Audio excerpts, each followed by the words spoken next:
একজন বাংলাদেশি নাগরিকের জন্য যে কোনো দেশে ভিসা পাওয়ার ক্ষেত্রে চেকলিস্টের সবচেয়ে গুরুত্বপূর্ণ ডকুমেন্টস বোধ করি ব্যাংক স্টেটমেন্ট।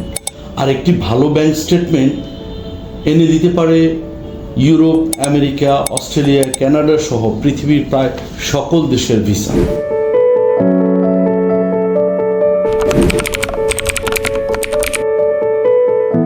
সম্মানিত দর্শক শ্রোতা, ট্রাভেলার্স ডায়েরি ইউটিউব চ্যানেলে স্বাগতম জানাচ্ছি। আমি তানভীর আহমেদ। আজকে আমরা একটি গুরুত্বপূর্ণ বিষয় নিয়ে কথা বলবো ভিসার ব্যাপারে, সেটা হচ্ছে ব্যাংক স্টেটমেন্ট। তো এই বিষয়ে আজকে আমাদের আলোচনায় অংশগ্রহণ করবেন আমাদের ট্রাভেলার্স ডায়েরির সম্মানিত চেয়ারম্যান জনাব ওয়াহিদ। শুরু করা যাক আজকের আমাদের সেই গুরুত্বপূর্ণ আলোচনা। স্যার, কেমন আছেন আপনি? ধন্যবাদ। আলহামদুলিল্লাহ, আল্লাহ খুব ভালো রেখেছে। আপনি নিশ্চয় ভালো আছেন?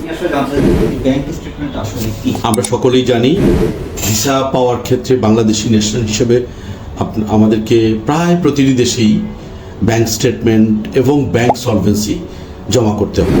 আমরা যারা বিজনেস অথবা কোনো প্রফেশন মেনটেন করি, আমাদের প্রায় সকলেরই কোনো না কোনো ব্যাংকে একটা অ্যাকাউন্ট থাকে।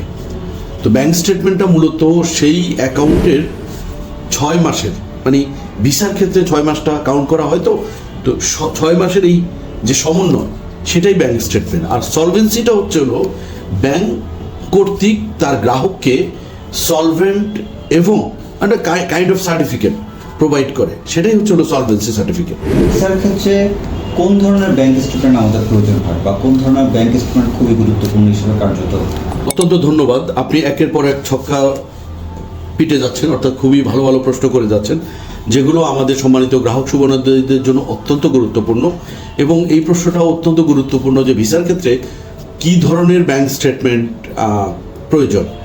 আমরা যেহেতু ভিসা নিয়ে আলাপ আলোচনা করছি, আমরা জানি বিভিন্ন ধরনের ব্যাংক স্টেটমেন্ট হয়ে থাকে। কারেন্ট অ্যাকাউন্ট হয়ে থাকে, সেভিংস হয়ে থাকে, এফডিআর হয়ে থাকে, এছাড়াও আরও বিভিন্ন ধরনের অফার আছে ব্যাংকদের। কিন্তু ভিসার ক্ষেত্রে সাধারণত আমাদের সাজেশন হচ্ছে হলো আপনার ব্যক্তিগত যেটা, অর্থাৎ সেভিংস অ্যাকাউন্ট যেটা, সেটাকেই একটা এম্বাসি আপনার নিজস্ব আর্ন বলে ধরে নেয়। তো সেই ক্ষেত্রে এই অ্যাকাউন্টটাই সবচেয়ে গুরুত্বপূর্ণ। এই ক্ষেত্রে আমার একটা বিষয় জানার আছে, কেউ যদি ব্যবসা করে তাহলে সে যদি তার বিজনেস অ্যাকাউন্ট দিতে, সেই ক্ষেত্রে কোনো ধরনের কোনো সমস্যা হবে কিনা? এটাও চমৎকার প্রশ্ন, আবার খুবই অ্যাডভান্স লেভেলের প্রশ্ন। এইটা আমাদের এক্সপিরিয়েন্স থেকে এবং থেকে যদি আমি বলি, সেটা হচ্ছে আসলে সমস্যা মানে ওভাবে নেই। কিন্তু এটা যদি আপনার বিজনেস অ্যাকাউন্ট হয়, এটা স্টেটমেন্ট দিচ্ছে আপনাকে যে আপনার এখানে বিজনেস পোর্শন আছে, অর্থাৎ আপনার লাইবিলিটিস থাকবে ওই অ্যামাউন্টের মধ্যে। ধরুন আপনার 5 কোটি টাকা বিজনেসে আপনার ইনভেস্টমেন্ট আছে, সেটা আপনার বিজনেস অ্যাকাউন্টে বা কারেন্ট অ্যাকাউন্টে রোলিং হচ্ছে।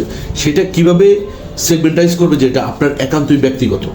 তো সেই জন্য আমরা সাধারণত বলি যে সেভিংস অ্যাকাউন্টটা, which is very much your account.